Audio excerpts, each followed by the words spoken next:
প্ৰিয় দৰ্শকসকল, আহকচোন লকডাউনত আমি ঘৰতে কেনেদৰে বজাৰৰ দৰে এটি টেষ্টি কোমল ব্লেক ফৰেষ্ট কেক ঘৰতে বনাব পাৰোঁ।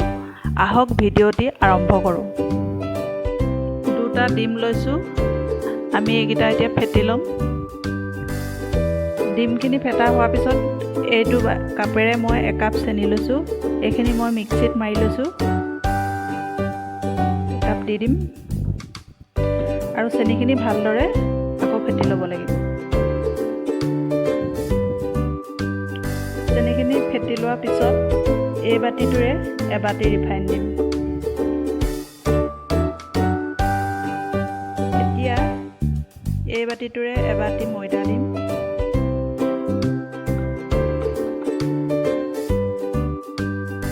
এচামুচ বেকিং পাউডাৰ দিছোঁ,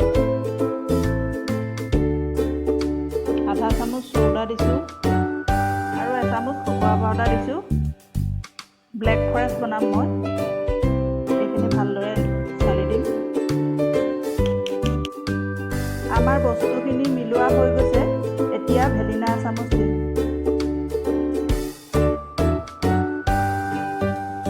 এইটো জোখত ৰাখিব লাগিব।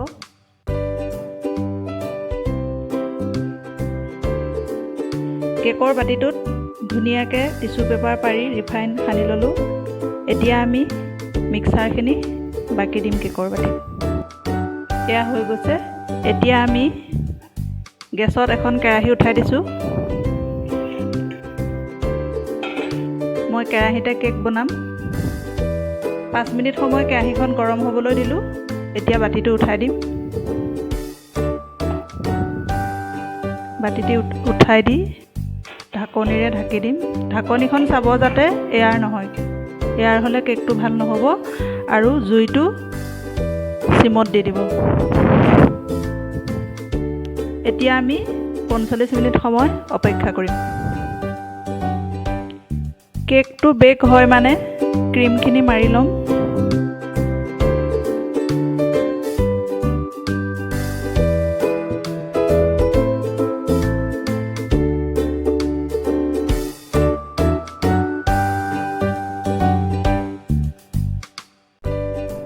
মিনিট হৈ গৈছে, কেকটো চেক কৰি চাওঁ। কাঠি এডালৰ সহায়েৰে এনেদৰে খুচি চাম। হৈ গ'ল আমাৰ কেক।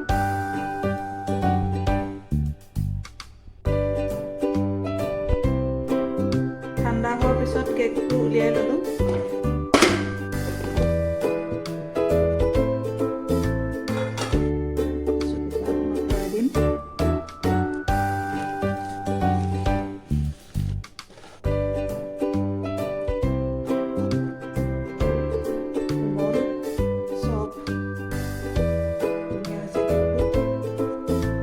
এতিয়া পিচ পিচকৈ 3 পিচ লেয়াৰ কৰিম। কেকটো 3টা লেয়াৰ কৰি কাটি ল'লোঁ আৰু এয়া চুগাৰ চিৰাপ বনাই লৈছোঁ। আধা গিলাচ পানীত 5 চামুচ চেনি দি গুলি লৈছোঁ। এতিয়া আমি কেকটো আইচিং কৰিম। এনেদৰে ক্ৰীম এখন সানি ল'ব।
ফ্ৰিজত ৰাখি দিলোঁ। এতিয়া আমি ডেক'ৰেশ্যন কৰিম।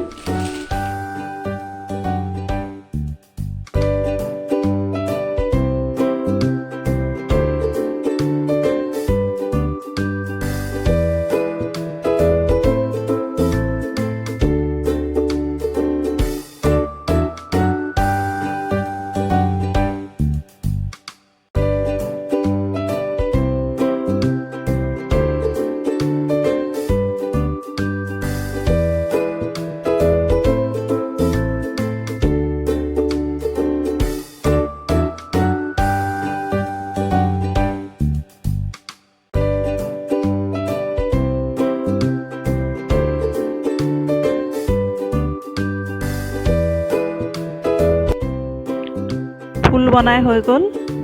এতিয়া আমি চকলেটেৰে সজাই দিম। ডাৰ্ক চকলেট লৈছোঁ। এইটো ডাৰ্ক চকলেটটো এনেদৰে ভাঙি ল'ব। ভাঙি ইয়াৰ পৰা গুৰি উলিয়াই ল'ব লাগিব। এনেদৰে চুৰিয়ে মিহি মিহিকৈ কাটি ল'লোঁ চকলেটটো। এতিয়া আমি কেকটোৰ ওপৰত সজাই যাম।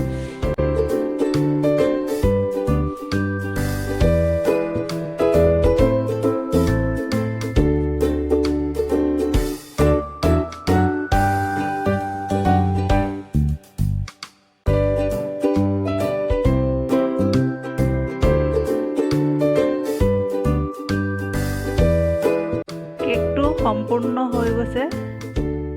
ইয়াত আচলতে চেৰি দি সজালে বেছি ভাল লাগে। লকডাউন চলি আছে দেখি মই বজাৰলৈ গৈ চেৰি আনিব পৰা নহ'লে, সেয়ে এনেদৰে সজালোঁ। এইটো আমাৰ ব্লেক ফৰেষ্ট কেক। প্ৰিয় দৰ্শকসকল, আজিৰ ৰেচিপিটো নিশ্চয় ভালেই লাগিলে। আপোনালোকে কমেণ্ট কৰি জনাব কেনেকুৱা লাগিলে, আৰু লাইক কৰিব, শ্বেয়াৰ কৰিব, আৰু যিসকলে মোৰ ভিডিঅ'টি প্ৰথমবাৰৰ বাবে চাইছে ছাবস্ক্ৰাইব কৰি দিবলৈ নাপাহৰিব। নমস্কাৰ।